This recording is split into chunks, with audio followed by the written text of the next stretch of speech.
Assalamualaikum warahmatullahi wabarakatuh. Nahmaduhu wa nusalli wa nusallim ala rasulihil karim, amma ba'd. Alhamdulillah, pada hari ini Allah subhanahu wa ta'ala masih memberikan kita kesehatan. Allah subhanahu wa ta'ala telah berikan kita waktu untuk melanjutkan pembelajaran kita PAI, Pendidikan Agama Islam, pada hari ini ya. Jadi pelajaran kita selanjutnya adalah mengetahui kisah teladan Nabi Soleh melalui cerita. Kemudian nanti kita akan belajar menceritakan kembali kisah Nabi Soleh. Kemudian kita harus juga paham apa sikap yang harus kita teladani dari kisah Nabi Soleh alaihi salam.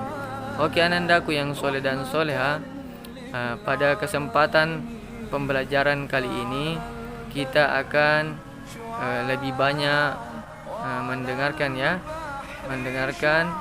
melihat alur cerita bagaimana perjalanannya Nabi Soleh alaihissalam dalam berdakwah di tengah-tengah kaumnya. Baik anandaku yang soleh dan soleha, Ustadz akan menampilkan beberapa peristiwa tentang kisah Nabi Soleh dengan kaumnya. Oke, perlu kalian ketahui ya, pada zaman dahulu sudah ada kaum yang mampu membangun istana-istana terbuat dari batu, atau dia membuat istananya di gunung. Jadi bahan dasarnya adalah gunung.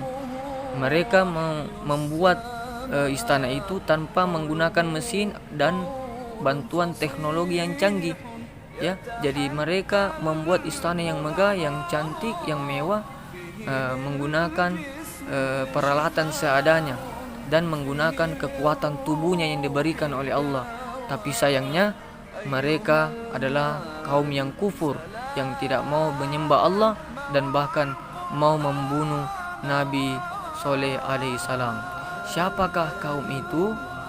Marilah kita melihat atau mendengarkan kisah berikut. Keluarga serta pengikutnya hijrah ke Hadramaut. Mereka membentuk kehidupan baru di sana dalam suasana keimanan yang tinggi. Sebagian anak keturunan mereka bermigrasi ke utara, ke daerah Hijaz. Di sana mereka membuat pemukiman baru dan berkembang turun-temurun. Bangsa baru ini dikenal sebagai bangsa Tsamud atau kaum Tsamud. Secara silsilah keluarga, kaum Tsamud berkerabat dengan kaum Ad. Mereka berasal dari satu kakek buyut, yaitu Iram cucu Nabi Nuh. Maka tak heran jika kaum Tsamud mirip dengan kaum Ad. Mereka orang-orang yang diberi kecerdasan tinggi oleh Allah Subhanahu wa Ta'ala. Kaum Tsamud juga mewarisi budaya dan keahlian bangsa Ad dalam bidang arsitektur. Mereka membuat bangunan megah di tanah datar dan membuat gunung-gunung untuk dijadikan rumah. Kaum Tsamud sangat mahir dalam ilmu pahat. Mereka membuat relief-relief yang indah. Kota mereka yang terkenal adalah Al-Hijr. Pengairan, pertanian, dan peternakan mereka berkembang sangat baik, serupa kaum Ad dahulu. Pada mulanya, kaum Tsamud menarik pelajaran berharga dari pengalaman buruk kaum Ad. Karena itu mereka beriman kepada Allah Subhanahu wa Ta'ala. Mereka hidup dalam kedamaian dan ketaatan kepada Allah. Tetapi setelah beratus-ratus tahun berjalan, kejayaan membuat mereka menjauh dari ketakwaan kepada Allah. Mereka, terutama pembesar-pembesarnya, mulai angkuh. Penindasan kepada orang-orang miskin dan lemah di antara mereka. Kebohongan, kecurangan menjadi biasa bagi mereka. Kaum Tsamud juga mulai menyembah berhala dan diteruskan turun-temurun oleh anak cucu mereka. Mereka melupakan ajaran Allah dan menuruti bujukan setan. Allah tidak membiarkan manusia dalam kesesatan tanpa ada petunjuk. Karena itu Allah memilih Saleh untuk menjadi utusan bagi kaum Tsamud. Saleh berasal dari keluarga terpandang di kalangan kaum Tsamud.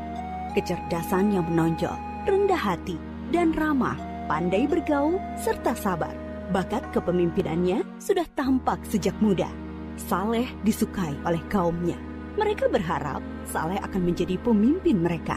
Setelah menerima petunjuk-petunjuk yang jelas dari Allah Subhanahu wa Ta'ala, Nabi Saleh alaihi salam memulai dakwahnya kepada kaumnya. Hai kaumku, sembahlah Allah. Dialah yang menciptakan kamu dan menjadikan kamu mampu memakmurkan bumi. Dan mohon ampunlah kepada Allah Subhanahu wa Ta'ala atas dosa-dosamu. Takutlah kamu kepada azab Allah. Tetapi kaumnya menjawab, Hai Saleh, kami sungguh kecewa kepadamu. Selama ini kami mengharapkan kau akan jadi pemimpin kami. Sekarang kau melarang menyembah berhala-berhala. Padahal ini adalah warisan nenek moyang kami. Kami tidak mau mengikutimu. kebanyakan kaum Tsamud tidak mau percaya kepada dakwah Nabi Saleh, terutama para pembesar-pembesarnya. Hanya sebagian dari mereka yang menyambut seruannya, terutama dari golongan-golongan miskin dan lemah. Para pemuda kaum Tsamud mengejek orang-orang lemah itu, tetapi iman mereka sudah kokoh kepada seruan Nabi Saleh. Melihat hal itu, para pemuda kaum Tsamud menjadi sakit hati dan gusar. Keangkuhan mereka menjadi-jadi. Mereka tidak mau kehilangan pengikut. Mereka ingin Nabi Saleh tidak mempunyai pengikut sama sekali. Mereka berusaha agar orang-orang beriman itu meninggalkan Nabi Saleh dan kembali menyembah berhala mengikuti mereka. Kemudian mereka menantang Nabi Saleh untuk mendatangkan mukjizat. Mereka berpikir tentulah Nabi Saleh tidak bisa memenuhinya dan jatuhlah wibawahnya di mata para pengikutnya. Dengan demikian, orang-orang beriman itu akan meninggalkan Nabi Saleh. Hai Saleh, jika kau benar seorang nabi, perlihatkan kepada kami mukjizat. Kalau tidak, tentulah engkau pembohong. Nabi Saleh menjawab, Akan kutunjukkan kepadamu suatu mukjizat, tapi dengan syarat, kalian harus mengikutiku menyembah Allah. Mereka menuju Bukit Berbatu. Nabi Saleh memohon kepada Allah dengan penuh kesungguhan supaya diberi mukjizat. Dari dalam batu besar, keluarlah seekor unta yang sangat istimewa. Besar, gemuk, berbulu tebal, sangat bagus, dan hamil 10 bulan. Para pemuka kafir sangat terperanjat. Kaum Tsamud memang ahli dalam memahat batu. Tapi unta ini sungguh indah dan hidup, bukan patung pahatan dari batu. Nabi Saleh berkata, Inilah unta Allah, jangan kalian mengganggunya, supaya tidak turun azab atas kalian. Dia mempunyai giliran makan dan minum dengan kalian. Sehari biarkan dia minum dari sumber air. Sehari giliran kalian dan ternak kalian. Unta itu bebas berkeliaran di pemukiman kaum Tsamud. Pada hari di mana unta itu minum dari sumber air mereka, semua ternak menyingkir seolah mempersilahkannya. Air susu unta itu cukup untuk memberi makan banyak orang setiap hari. Siapapun boleh memerahnya, tetapi tidak boleh mengganggunya. Tapi semua ini tidak menjadikan pemuda-pemuda Tsamud beriman kepada Allah dan Nabi Saleh. Sejak itu, pengaruh Nabi Saleh semakin besar. Bertambah kuat keyakinan orang yang beriman. Para pemuda Tsamud semakin cemas. Mereka takut wibawa mereka makin turun dan tidak mempunyai pengikut lagi. Maka mereka mengadakan rapat rahasia untuk menghentikan dakwah Nabi Saleh. Mereka sepakat untuk membunuh unta mukjizat itu. Para pemuda Tsamud menyuruh 9 orang untuk membunuh unta itu. Mereka ini adalah para penjahat yang dikenal berani dan kejam. Bersama-sama mereka membunuh unta. Ada yang memanah dan seorang menyembelihnya. Pemuda Tsamud mengumumkan pembunuhan unta itu dengan congkaknya. Mereka berpikir dakwah Nabi Saleh akan terganjal. Tentu banyak orang beriman yang akan meninggalkannya karena mukjizat yang sudah tidak ada. Masyarakat sangat sedih dan ketakutan mendengar kabar itu. Mereka sedih karena tidak bisa lagi minum air susu unta ajaib itu dan takut azab Allah akan benar datang menimpa mereka. Para pemuda Tsamud mendatangi Nabi Saleh dengan angkuh dan penuh rasa kemenangan. Hai Saleh, kami telah membunuh untamu. Datangkanlah azab yang kau ancamkan kepada kami. Kalau tidak, pasti kau pembohong besar. Kalian diberi waktu 3 hari untuk bersenang-senang di rumah kalian. Setelah itu, azab dari Allah pasti akan datang. Dengan penangguhan waktu 3 hari, diharapkan banyak orang yang menyesali dan bertaubat kepada Allah. serta menjadi orang yang beriman. Tetapi orang-orang kafir itu tetap dalam keangkuhannya. Mereka tidak mau beriman. Mereka malah menunggu-nunggu apa yang akan terjadi setelah 3 hari. Diam-diam mereka juga gelisah, takut kalau azab itu benar-benar datang. Akhirnya mereka merencanakan membunuh Nabi Saleh agar azab itu tidak jadi datang.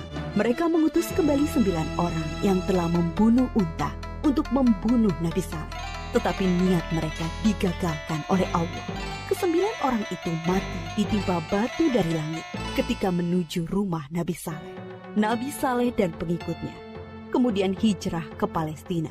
Menjelang hari datangnya azab, Nabi Saleh sangat sedih meninggalkan Al-Hijr, membayangkan azab Allah akan menimpa kaum satu kampung halamannya. Aku telah menyampaikan kepada kalian ajaran Allah, tetapi kalian tidak menyukai kebenaran. Kemudian Nabi Saleh berangkat menuju Palestina bersama sekitar 110 pengikutnya. Setelah 3 hari berlalu, terdengar suara sangat keras menggelegar dari langit. Petir menyambar dan bumi berguncang karena gempa dahsyat. Semua orang kafir itu mati mengenaskan. Bangunan yang mereka banggakan banyak yang ambruk. Binasalah kaum Tsamud yang durhaka. Sampai saat ini, sisa-sisa pemukiman kaum Tsamud berupa rumah dan gedung dari batu yang dipahat masih bisa dilihat di Saudi Arabia dan merupakan situs bersejarah dunia. Kaum Tsamud dibinasakan oleh Allah dengan azab yang singkat tapi dahsyat. Mereka diazab karena tidak mengesahkan Allah dan tidak mau mengikuti utusan Allah, yaitu Nabi Saleh. Mereka memilih mengikuti syaitan. Dan walaupun yang membunuh unta hanya beberapa orang, tetapi orang kafir yang lainnya merestui. Mereka mendiamkan perbuatan jahat di antara mereka. Kisah kaum Tsamud mengajarkan kepada kita keharusan taat kepada Allah dan Rasul-Nya, serta pentingnya amar ma'ruf nahi mungkar dalam masyarakat. Baik, itulah tadi anandaku seputar kisah Nabi Soleh alaihissalam. Baik anandaku yang soleh dan soleha, tentu ada beberapa hal yang harus kita teladani dari kisah Nabi Soleh alaihissalam. Banyak pelajaran yang bisa kita ambil dari kisah Nabi Soleh. Salah satunya menjadi orang yang penyabar dalam berdakwah. Jadi kita harus sabar menghadapi orang ketika kita berdakwah ya. Jangan kita mudah emosi, sampaikan perkataan itu dengan baik dan sampaikan dakwah kepada siapa saja ya. Siapa saja kita jumpai, sampaikan kebaikan. Kemudian dalam menyampaikan dakwah kita harus penuh kasih sayang kepada siapapun ya. Tidak boleh kasar dalam berdakwah. Kemudian rendah hati, jangan sombong, jangan angkuh, jangan egois, tetap tawadu atau rendah hati. Kemudian yang paling penting adalah beriman kepada Allah dengan patuh dan taat padanya. Kemudian menyegerakan untuk selalu bertaubat agar kita menjadi orang-orang yang beruntung, tidak celaka seperti kaum Tsamud. Oke? Demikianlah kisah Nabi Soleh alaihissalam. Semoga kita semua dapat mengambil hikmah dari kisahnya. Kita akhiri dengan hamdalah alhamdulillahirabbil alamin. Subhanakallahumma wa bihamdik asyhadu an la ilaha illa anta astaghfiruka wa atubu ilaik. Assalamualaikum warahmatullahi wabarakatuh. Oke, anandaku yang soleh dan soleha, tugas kita pada hari ini adalah silakan buka halaman 60. Silakan jawab sesuai dengan gambar. Kemudian baca lalu video ya. Baca tulisannya lalu video, kemudian kirim di grup kelas. Dan ingat tulis namanya ya. Ditulis namanya supaya Ustadz tahu siapa yang mengirimkan video dan langsung Ustadz kasih nilai yang bagus ya. Semangat, dan Ustadz ucapkan syukron jazakumullah khair. Barakallahu fiik wa ahsanal jaza.